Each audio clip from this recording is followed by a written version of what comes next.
السلام علیکم ورحمۃ اللہ وبرکاتہ۔ وہ جس نے موت کو اپنی موت مار دیا، جو زندگی کے لیے زندگی کا باب ہوا، یہ بات طے ہے کہ آدم سے لے کر خاتم تک فقط علی نے کہا میں کامیاب ہوا۔ فزت و رب الکعبہ کی تفسیر کو سنیں گے، سمجھیں گے، آپ کے کردار کو بھی اور آپ کی شخصیت پہ بھی روشنی ڈالیں گے۔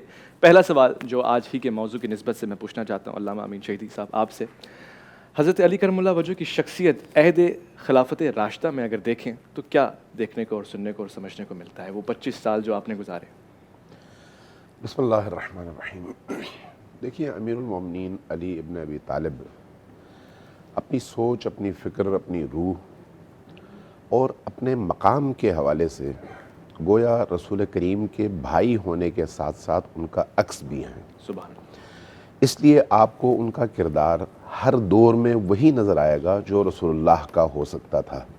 سبحان اللہ۔ رسول کریم نبی تھے لیکن امیر المومنین نبی تو نہیں تھے، لیکن اس کے باوجود جو اپنے کمالات، اپنی صفات، اپنے اوصاف اور اپنی فکر کی وسعت کے اعتبار سے اگر آپ دیکھیں تو اس حوالے سے آپ یہ عجیب چیز دیکھیں گے کہ دشمن نے بھی اور دوست نے بھی امیر المومنین کے حوالے سے جو جفائیں اور جو مظالم ڈھائے ہیں، اس کے باوجود آج آپ پوری دنیا میں یہ تسلیم کرنے پر مجبور ہیں کہ علی ابن ابی طالب عدل اور انصاف کی وہ آواز ہیں جس کی مثال کائنات میں نہیں ملتی۔ بے شک۔ تو اب چاہے وہ دور خود رسول کریم کی اپنی حیات اور حیات طیبہ کا دور ہو، یا خلفائے راشدین کا دور ہو، یا جب خود آپ کی اپنی خلافت کا دور شروع ہوا چوتھے خلیفہ کی حیثیت سے، تو وہ 4 ساڑھے 4 سال کا دور ہو، جہاں انصاف کی بات آئی وہاں پر سب سے پہلی صف میں علی مرتضیٰ نظر آئے۔ جہاں پر دین کے دفاع کی ضرورت پڑی وہاں پر سب سے پہلی صف میں علی مرتضیٰ نظر آئے۔ ایک یہودی آتا ہے حضرت ابوبکر کی خلافت کے اس قضیے کے فوراً بعد، سقیفہ کے بعد، اور امیر المومنین پر اعتراض کرتا ہے اور کہتا ہے کہ اے علی، آپ لوگوں نے تو اپنے نبی کی آنکھ بند ہوتے ہی خلافت کے مسئلے پہ آپ نے جھگڑا شروع کر دیا حضرت علی سے۔ نتیجتاً امیر المومنین اس کے جواب میں فرماتے ہیں کہ ہم نے خلافت کے مسئلے پہ جھگڑا کیا ہے لیکن وہ مسئلہ بھی ہم نے حل کر لیا ہے۔ تم تو وہ لوگ ہو جنہوں نے حضرت موسیٰ کے کوہ طور پر جانے کے ان 40 دنوں کے اندر اندر اپنے خدا کو بھی چھوڑ دیا تھا اور اپنے نبی کو بھی چھوڑ دیا تھا۔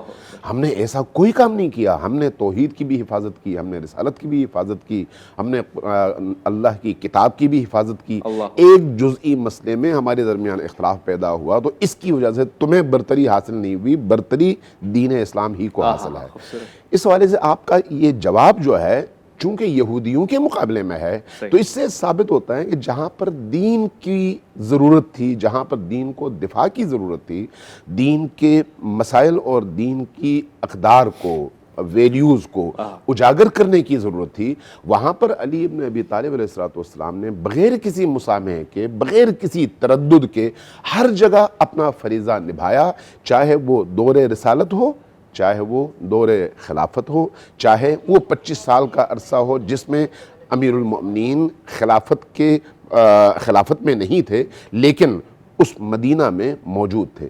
اس اعتبار سے امیر المؤمنین کی زندگی اسوہ بھی ہے، نمونہ بھی ہے، اپنی فکری وسعت کے اعتبار سے بھی۔ اس لیے آپ دیکھتے ہیں کہ تمام خلفاء کے دور میں امیر المؤمنین نے جہاں پر علمی حوالے سے ضرورت پڑی وہاں پر ان سب کی علمی مدد کی، فکری حوالے سے مدد کی ضرورت پڑی وہاں پر فکری مدد کی، جہاد کے حوالے سے، جنگوں کے حوالے سے جہاں پر مدد کی ضرورت پڑی، رہنمائی کی ضرورت پڑی وہاں پر رہنمائی فرمائی، جہاں پر عدل اور انصاف کے لیے، لوگوں کے مقدمات کے فیصلوں کے لیے ضرورت پڑی وہاں پر آپ نے دین کی ترویج میں ایک لمحے کے لیے وقت ضائع کیے بغیر وہاں پر مدد فرمائی، اور ہر ایک کی مدد فرمائی۔ وہ مدد جو ہے اصل میں اللہ کے دین کی مدد تھی، چونکہ علی اللہ کے دین کے لیے اپنے آپ کو وقف کر چکے تھے، اس لیے کہیں پر کوئی ذاتی مسئلہ، کوئی اس طرح کا جھگڑا، کوئی اجتماعی اختلاف کہیں پر بھی رکاوٹ نہیں بنا دینی فرائض کی ادائیگی کے حوالے سے۔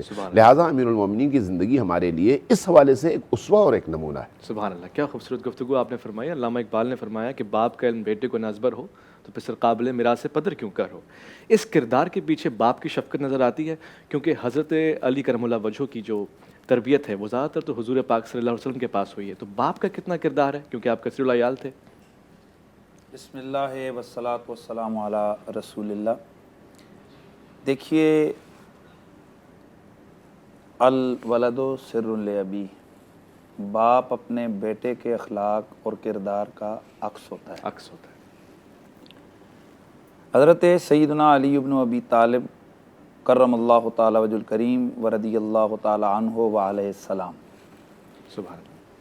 آپ اہل بیت اطہار کے ان 5 نفوس قدسیہ میں سے ایک ہیں جن کی عظمت اور شان پر قرآن کی 1-2 نہیں بلکہ سینکڑوں آیتیں بے نازل شک ہوئی۔ بے شک۔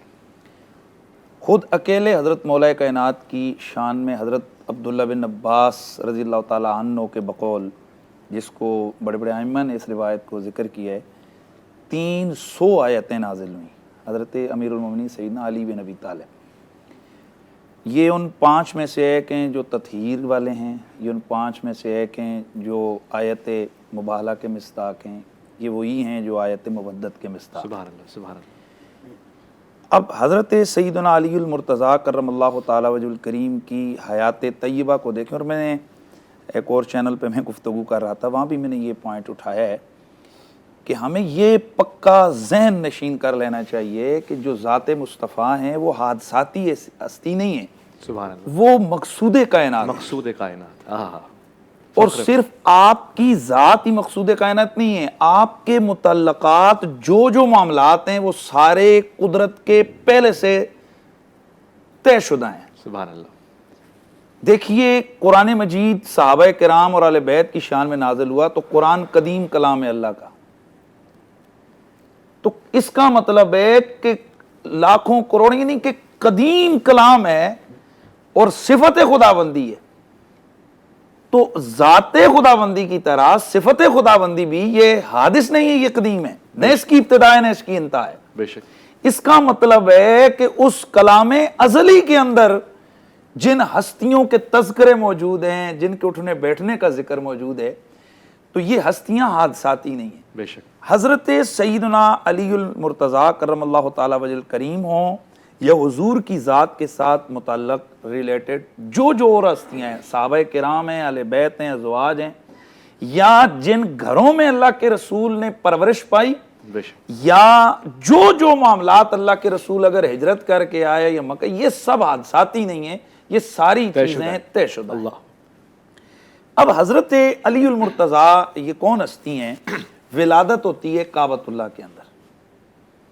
یہ ذہن میں رہے کہ یہ حضرت سیدنا علی المرتضیٰ کرم اللہ تعالی وجہ الکریم آپ کی ایک فضیلت کی بات ہے، جی، اگر وہ کعبے میں پیدا نہ بھی ہوئے ہو نا تو وہ پھر بھی علی ہیں، اللہ اکبر، علی تو وہ علی۔ پھر علی ہے۔ آہا۔ لیکن ایک تاریخی حوالے سے متعدد کتب کے اندر، اور یاد رکھیں ہمارے پاس ہزاروں چیزیں ایسی ہیں جو ہم شان صحابہ میں، شان اہل بیت میں یا سیرت کے حوالے سے ہم ان کو دیکھتے ہیں، تو وہ اسی طرح تاریخ کی کتابوں کے اندر موجود ہے، ہم ان کو بیان کر دیتے ہیں۔ ایسے ہی ہے۔ تو یہ کعبے میں ولادت ہوتی ہے، 1 سال کی عمر ہے، اور پھر جو ولادت کا رنگ ہے وہ بھی عجیب و غریب ہے، 3 دن آنکھ نہیں کھلتی ہے، اور جب آنکھ کھلتی ہے تو چہرہ تو اس وقت سامنے رسول اللہ کا چہرہ ہے، گھٹی جب ڈلتی ہے تو لعابدان رسول ہے۔ سبحان اللہ۔ اور اب یہ ساری چیزیں ہونے کے ساتھ پھر آپ جس گود میں آتے ہیں تو وہ گود کون سی ہے؟ میرے نبی کی ماں، جسے میرے حضور نے ماں کہا، آہا۔ اور جب وہی سیدہ طیبہ طاہرہ حضرت سیدہ فاطمہ بنت اسد رضی اللہ تعالیٰ عنہ وسلام اللہ علیہ، آپ وہ ہستی ہیں کہ جب وصال ہوتا ہے تو حضور ان کی قبر منور میں خود جا کر خود جاتے ہیں۔ خوبصورت بات آپ نے کی ہے، آئے چاند حسن تیرا فطرت کی آبرو ہے، طواف حریم خاکی تیری قدیم خو ہے، یہ داغ سا جو تیرے سینے میں ہے نمایاں، عاشق ہے تو کسی کا یہ داغ آرزو ہے، میں مضطرب زمین پر بے تاب تو فلک پر، تجھ کو بھی جستجو ہے مجھ کو بھی جستجو ہے۔ چاند کا ذکر اس لیے آیا کہ آج مصطفیٰ صلی اللہ علیہ وآلہ وسلم کے چاند کا ذکر تھا، تو جس کی انگلیوں کے اشارے سے چاند 2 ٹکڑے ہو جائے، آج اس کے چاند کا ذکر ہو۔ اور مفتی صاحب سے ہم جو گفتگو کا انداز تھا وہ بہت خاص کہ پرورش کا ایک عمل کتنا گہرا ہوتا ہے، مفتی صاحب وہیں سے جاری کیجیے گا۔ میں عرض کر رہا تھا کہ سیدنا مولا کائنات حضرت مولا علی پاک کرم اللہ تعالی وجہ الکریم آپ کی ولادت ہوئی تو اس کے بعد 1 سال کی عمر میں یہ کہا جاتا ہے کہ حضرت ابو طالب جو ہے وہ کثیر العیال تھے، لہٰذا ان کی اولاد کو پرورش کے لیے لے لیا گیا۔ حضرت عقیل کو حضرت عباس رضی اللہ تعالیٰ عنہ نے لے لیا، اور رسول اللہ صلی اللہ تعالی وسلم نے حضرت علی المرتضیٰ کو لے لیا پرورش کر۔ جی پہلی بات تو یہ کہ ہمیں اسی سے شان علی سمجھ آتی ہے کہ 1 سال کا بچہ گھر میں آئے تو اس کے لوازمات کیا ہوتے ہیں، معاملات کیا ہوتے ہیں۔ اس کا مطلب یہ ہے کہ علی کو رسول نے سینے پہ سلا کر بڑا کیا، اللہ اکبر، انگلی پکڑ کے چلا کے چلنا سکھایا، اللہ اکبر، اور پھر سب سے بڑی بات یہ ہے کہ نبی کے گھر میں بولنا سیکھا ہے علی نے۔ اللہ اکبر۔ تو اب سوچا جائے کہ میرا بچہ اگر میرے گھر میں ہوگا تو میری خواہش ہوتی ہے یقیناً ہم مذہبی گھرانے کے لوگوں کی کہ بچہ سب سے پہلے اللہ کا نام بولے، بیٹا بولو اللہ، نبی، یہی ہماری تربیت ہے۔ تو رسول اللہ نے حضرت علی کو جب کچھ بولنا سکھایا ہوگا تو کیا سکھایا ہوگا؟ سبحان اللہ۔ تو جس علی نے رسول کی انگلی پکڑ کے چلنا سیکھا ہو اور وہیں سے بولنا سیکھا ہو، تو یہ بحثیں میرے خیال میں بڑی طولانی اور لمبی اور آگے کی ہیں کہ علی نے ایمان کب لایا اور یہ کیا ہوا۔ کہ یہ آپ کہہ سکتے ہیں کہ جس وقت رسول اللہ نے اعلان نبوت فرمایا تو اس وقت زبان سے اعلان اقرار کب کیا، باقی ایمان کے جہاں تک مسائل ہیں وہ تو پہلے کا موجود، اظہار تھا ایک جی اظہار۔ اب یہ بات بڑی قابل توجہ اور قابل غور ہے کہ اس کا یہ مطلب نہیں ہے کہ حضرت علی کا اپنے گھر سے رشتہ بالکل ختم ہو گیا تھا، یعنی یہ تو بنیادی تربیت تو رسول اللہ نے فرمائی۔ اب جب آپ کے گھرانے کی طرف جاتے ہیں تو وہاں سے بھی لگاتار حضور کی محبت ہی سکھائی گئی۔ سبحان اللہ سبحان میں ایک حدیث شریف میں دیکھ رہا تھا اور اس کی میں نے سند پہ بھی غور کیا، کلام دیکھا پورا محدثین کا، اور اطمینان کے ساتھ عرض کر رہا ہوں کہ رسول اللہ صلی اللہ تعالیٰ علیہ وآلہ وسلم کے ایک صحابی ہوں فرماتے ہیں کہ ہم مکہ شریف میں آئے تو ہم نے 3 لوگوں کو نماز پڑھتے دیکھا۔ اچھا، تو فرماتے ہیں کہ ہم نے عباس بن عبد المطلب سے پوچھا کہ بھئی یہ لوگ کون ہیں اور یہ کیا کر رہے ہیں؟ تو انہوں نے فرمایا کہ یہ ایک میرا بھتیجا ہے، ایک اس کی بہو ہے یعنی حضرت سیدہ خدیجہ الکبریٰ، اور دوسرا بھی میرا بھتیجا ہے۔ اور یہ جو آگے کھڑے ہیں نا، اور جو راوی ریاض کر کہہ رہے ہیں کہ میں نے ان کے چہرے کو دیکھا تو 14ویں کے چاند کی طرح چمک رہا تھا۔ سبحان اللہ۔ تو آپ فرماتے ہیں کہ یہ جو آگے کھڑا ہے نا، انہوں نے کہا ہے کہ میں اللہ کا نبی اور میں ان کا رسول ہوں، تو اس وقت روئے زمین پر ان 3 کے علاوہ یہ عبادت کرنے والا کوئی نہیں ہے۔ اللہ اکبر۔ اچھا، اب یہ وہ منظر ہے۔ حضرت ابو طالب جو آپ کے والد گرامی ہیں، حضرت سیدنا مولا کائنات کے، ایک دن آپ تشریف لائے تو دیکھا کہ حضرت علی نماز پڑھ رہے ہیں۔ اچھا، تو فرمایا کہ یہ کیا کر رہے تھے تم؟ تو وہ ڈر گئے کہ شاید بابا کچھ کہیں کہ یہ تو کیا کر رہا تھا؟ تو انہوں نے کہا کہ میں نماز پڑھ رہا تھا، وَأَمَرَنِي حبیبی محمد صلی اللہ علیہ وسلم، اور دوسری بات میں رسول اللہ، مجھے اللہ کے رسول نے یہ کہا ہے کہ میں ایسے کروں۔ اب بظاہر تو یہ ایکسپیکٹ ہو رہا ہے کہ جناب اب باپ کہے گا تو کون ہے جی، میرے سے پوچھے بغیر تو نے ایمان لیا ہے، تو کلمہ پڑھ لیے۔ دیکھیں، سب سے زیادہ ایک شخص کا اختیار اس کی اپنی بیوی بچوں پر ہی ہوتا ہے۔ ایسا ہی ہے۔ آج ہماری مرضی کے بغیر ہمارے بیوی بچے ووٹ نہیں دے سکتے ہیں، رشتہ کرنا تو بڑے دور کی بات ہے، اللہ ماشاءاللہ۔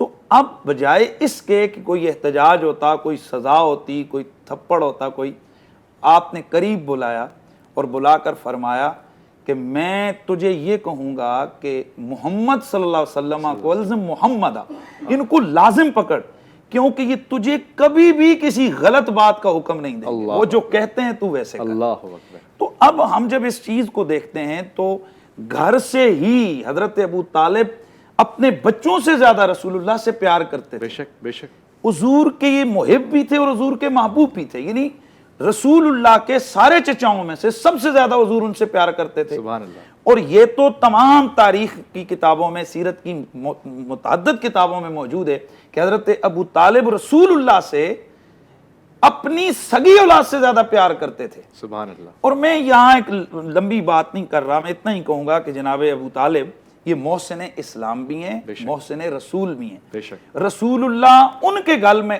ان کی پرورش ہوئی، وَوَجَدَكَ ضَالًّا فَهَدَىٰ، اور پہلے فرمایا لَمْ يَجِدْكَ يَتِيمًا فَآوَىٰ، تو وہ جائے پناہ حضرت ابو طالب کا گھر رسول اللہ کے لیے، اور حضرت علی وہ رسول اللہ کے گھر میں پروان چڑھتے ہیں۔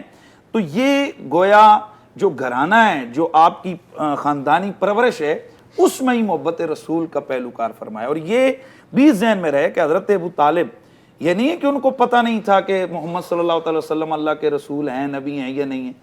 وہ واقعہ جو تمام سیرت نگاروں نے لکھا ہے کہ جس وقت راب کے پاس یہ گئے، میں اشارے سے عرض کر رہا ہوں کہ جناب ابو طالب بھی ہیں اور رسول اللہ صلی اللہ تعالی وسلم ابھی آپ چھوٹی عمر میں ہیں، جب تجارت کے لیے گئے تو آپ کو جو وہاں ایک راہ تھا جو کہ کسی کو منہ تک نہیں لگاتا تھا، لیکن اس نے دیکھا، اس نے پورے قافلے والوں کی دعوت کی اور پوچھا کہ تمہارا کوئی رہتا تو نہیں ہے؟ نے کہا جی کوئی نہیں رہتا، ایک بچہ ہے، اس کو ہم نے اپنے سامان کے پاس چھوڑا ہوا ہے، یتیم ہے۔ تو انہوں نے کہا نہیں، ان کو بھی آپ بلا لیں۔ تو جیسے ہی رسول اللہ صلی اللہ تعالی وسلم تشریف لے گئے تو اس نے حضرت ابو طالب کو بلا کر پوچھا یہ کون ہے؟ تو انہوں نے کہا یہ میرا بیٹا ہے۔ اس نے کہا اگر یہ تیرا بیٹا ہے تو پھر یہ وہ نہیں جو میں سمجھاؤں، اور اگر یہ وہی اور واقعی یہ وہی ہے تو پھر یہ تیرا بیٹا نہیں ہو سکتا ہے، یہ در یتیم ہو سکتا ہے، یہ اس کے والد زندہ نہیں ہو سکتے کامل ہے۔ تو انہوں نے کہا ہاں یہ میرے بھتیجے ہیں، تو ان کو میں ساتھ لے کر آیا ہوں، یہ یتیم ہے، ان کے والد کا نام عبداللہ ہے اور ہم لوگ شام میں جا رہے ہیں تجارت کے لیے۔ تو اس نے کہا بھائی کدھر لے کے جا رہے ہیں؟ یہ اللہ کے رسول ہیں، اور میں نے دیکھا ہے کہ یہاں یہ جس درخت کے نیچے بیٹھے وہ ان کو جھکا کر شاخیں اس کے اوپر سایہ کر رہی تھی، اور جانور ان کو سجدے کر رہے ہیں۔ تو اس کو آپ ادھر لے کے جائیں گے، ان کی کامل نشانیاں جو نبوت کی ہیں وہ ان میں پائی جاتی ہیں، تو یہودی ان کو دیکھ کر ان کو کہیں نقصان نہ پہنچا دیں۔ اب دیکھیں 70 اونٹوں پہ لدا ہوا آپ کا سامان تجارت ہے، اور رسول اللہ صلی اللہ تعالی علیہ وسلم ہیں، تو اب فیصلہ کرنا تھا کہ یا تو لے کے جائیں اور 70 اونٹوں کا سامان ضائع ہو جائے گا، یا ادھر یا ادھر۔ تو اب ذرا دیکھیے کہ انتخاب کس چیز کا کیا جناب ابو طالب نے۔ انہوں نے فرمایا کہ مجھے مال نہیں، مجھے آمنہ کا لال چاہیے۔ اللہ اکبر، مال نہیں لال جو واپس لے کے آئے اللہ کے رسول کو، سبحان اللہ، تو کیا اس رات کی بات پہ یقین کیا کہ نہیں کیا؟ یقین کیا نا کہ یہ اللہ کا رسول ہے۔ تو اس کا مطلب ہے محمد رسول اللہ صلی اللہ تعالی علیہ وسلم کی نبوت اور رسالت کو باقی لوگوں نے بعد میں پہچانا ہے، حضور کی شان نبوت کو جناب ابو طالب نے پہلے پہچانا۔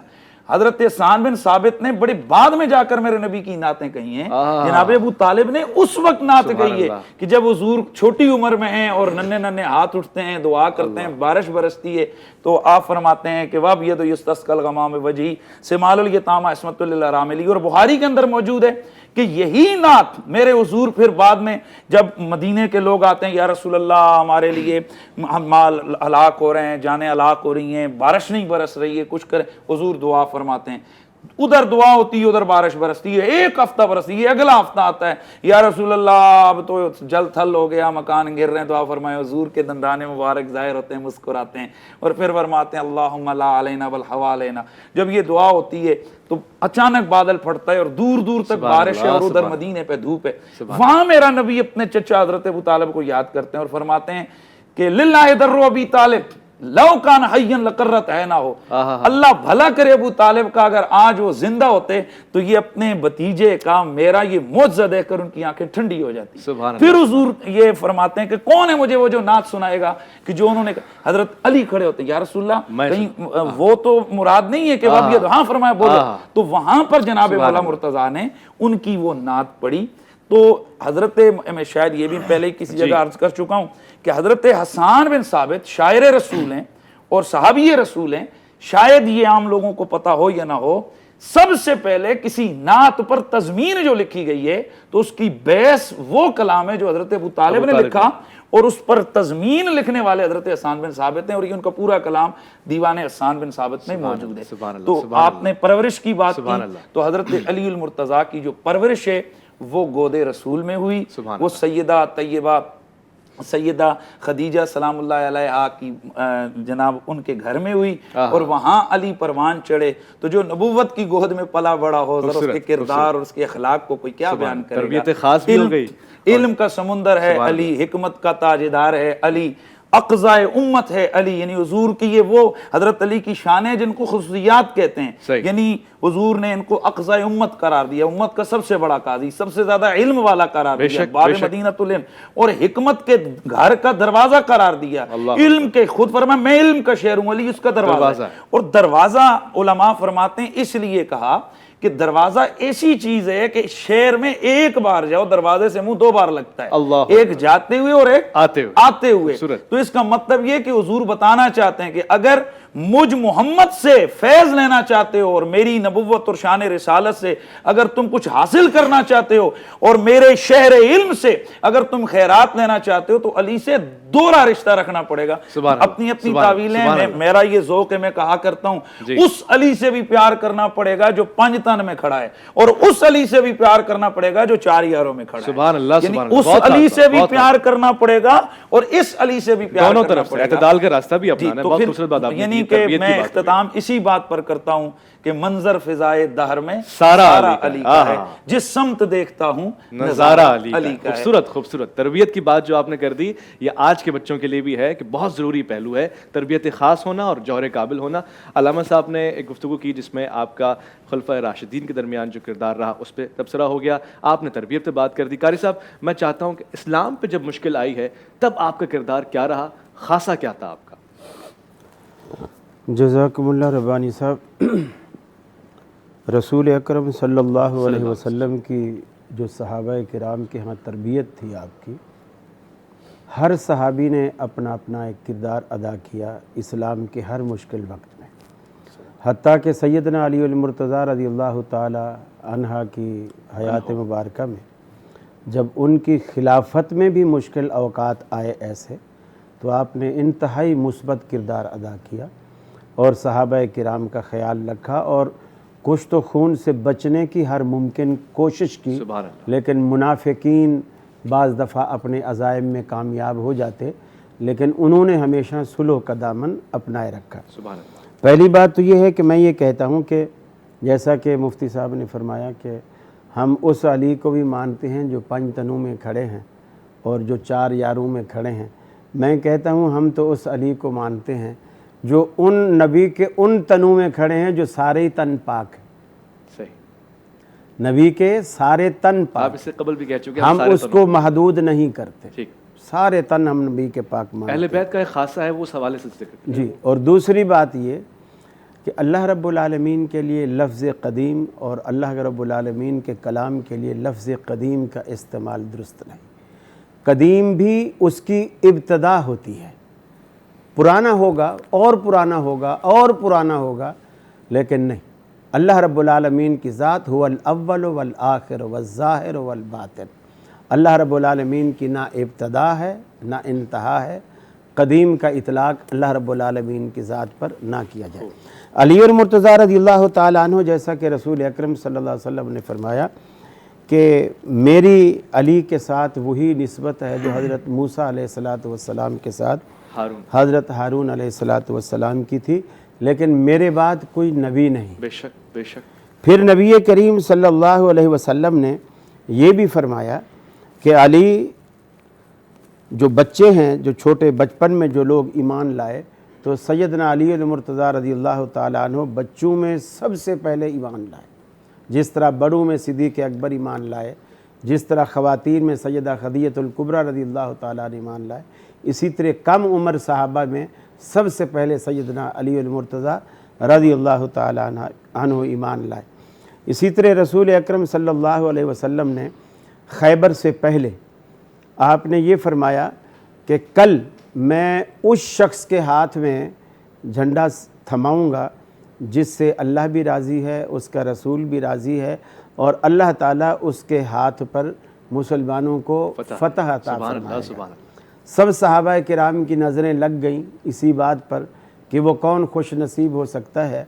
سارے، اور کچھ صحابہ ایسے بھی تھے جو اپنے اندر بھی خیال کر رہے تھے کہ ہو سکتا ہے یہ شرف اللہ رب العالمین ہمیں دے، لیکن دوسرے دن جب وہ دن آیا تو نبی کریم صلی اللہ علیہ وسلم نے ارشاد فرمایا علی کو بلاؤ، علی کہاں ہے؟ سبحان اللہ۔ سیدنا علی المرتضیٰ رضی اللہ تعالی عنہ کو لایا گیا، آپ کی اس وقت آنکھیں دکھتی تھی، جی، نبی کریم صلی اللہ علیہ وسلم نے اپنا لعاب مبارک سیدنا علی المرتضیٰ کی آنکھوں میں لگایا اور ان کا وہ مرض ایسے کافور ہو گیا جیسے کبھی وہ تکلیف ہوئی بھی نہ تھی۔ آپ نے جھنڈا تھمایا اور اللہ نے واقعی سیدنا علی المرتضیٰ رضی اللہ تعالی عنہ کے ہاتھ پر مسلمانوں کو ایک فتح نصیب فرمائی۔ سیدنا علی اور مرتضیٰ رضی اللہ تعالی عنہ اپنے دور خلافت میں اگرچہ منافقین کی کارستانیوں کی وجہ سے دور ابتلا میں رہے، مشکلات میں رہے، پریشانیوں میں رہے، پھر بھی آپ کی ہر ممکن یہ کوشش رہی کہ کسی طرح بھی مسلمانوں کو آرام دیا جائے، سکون دیا جائے، امن دیا جائے، جنگ و جدل سے بچا جائے، لیکن منافقین سب کچھ کرتے۔ سیدنا علی اور مرتضیٰ رضی اللہ تعالی عنہ کبھی بھی جنگ کی طرف پہل نہیں کی، جنگ کی طرف نہیں بڑھے، آپ ہمیشہ صلح کی طرف آپ رہے اور یہ ان چیزوں کو آپ نمٹاتے رہے۔ اسی طرح رسول اکرم صلی اللہ علیہ وسلم نے یہ بھی فرمایا کہ علی المرتضیٰ رضی اللہ تعالی عنہ گھر میں اللہ کے رسول دوپہر کے وقت آئے اور سیدہ فاطمہ الزہرا رضی اللہ تعالی عنہا اکیلی تھی، اور آپ نے پوچھا یہ وہ وقت تھا تقریباً عرب کے تمام لوگ جو ہیں اس وقت قیلولہ کیا کرتے جی، دوپہر میں آرام۔ آپ نے دیکھا کہ سیدنا علی المرتضیٰ گھر میں نہیں ہیں جبکہ انہیں اس وقت گھر میں ہونا چاہیے۔ صحیح۔ نبی کریم نے پوچھا بیٹی سے سیدہ فاطمہ الزہرا رضی اللہ تعالی عنہا سے کہ علی کہاں ہیں؟ عرض کی اللہ کے رسول کسی بات پر ہماری آپس میں جیسے میاں بیوی میں ہوتا ہے کوئی بات ہوئی اور وہ گھر میں رہنے کی بجائے باہر چلے گئے۔ نبی کریم صلی اللہ علیہ وسلم نے حضرت بلال رضی اللہ تعالیٰ عنہ کو بھیجا مسجد میں دیکھ کر آؤ۔ سیدنا بلال مسجد میں گئے اور آ کر کے بتایا کہ علی رضی اللہ تعالیٰ عنہ مسجد میں لیٹے ہوئے آرام فرما رہے ہیں۔ آپ مسجد میں گئے، دیکھا ایک چٹائی چھوٹی سی تھی، آپ اس کے اوپر لیٹے ہوئے تھے، گرمی کا موسم تھا، جسم پہ پسینہ تھا، کچھ حصہ مٹی کا زمین کو یعنی جسم کا زمین کو لگا اور اس پہ مٹی لگ گئی، اور آپ وہ مٹی کو بڑے پیار سے محبت سے جھاڑنے لگے اور فرمانے لگے کم یا ابو تراب، اے مٹی والے اٹھو۔ مٹی کے باپ؟ جی نہیں، باپ نہیں، والے، والے بوتراب، اٹھو، جیسے ابو الفضل، جی ابو الفضل ہوتا ہے فضیلت والا، اسی طرح۔ تو سیدنا علی رضی اللہ تعالیٰ عنہ کی جب آنکھ کھلی تو ان کو رسول اقدس کی زبان سے یہ لقب اتنا اچھا لگا کہ انہوں نے اپنی کنیت ہی اسے بنا لی، سبحان اللہ، اور بڑے فخر سے بنا لیا، اگرچہ اس میں نسبت مٹی سے ہے، لیکن چونکہ رحمت عالم صلی اللہ علیہ وسلم نے یہ الفاظ اپنی زبان اقدس سے ادا کیے، سیدنا علی المرتضیٰ نے اسی کو اپنی کنیت کے طور پر اس کو اپنایا۔ دوسری بات قرآن مجید میں یہ بھی آتا ہے، جیسے قریشی صاحب نے اگرچہ واضح لفظوں میں نہیں فرمایا لیکن مختلف ادلہ سے یہ بتایا کہ سیدنا ابو طالب کے حوالے سے کہ یہ ہو ہی نہیں سکتا کہ وہ نبوت پر یقین نہ رکھتے ہوں۔ دیکھیے، ایک ہے اس کا پروف ہونا، ایک ہے میری عقیدت اور میری محبت، یہ دو الگ الگ چیزیں ہیں۔ اسلام کی جو چیزیں ہیں وہ میری محبت اور میری عقیدت سے ثابت نہیں ہوتی ہیں، اس کے لیے ایک الگ سلسلہ ہے جو حضرت مفتی صاحب بھی جانتے ہیں، علماء کرام جانتے ہیں، سب جانتے ہیں، وہ احادیث سے، قرآن مجید سے، ان چیزوں سے وہ چیز ثابت ہوتی ہے۔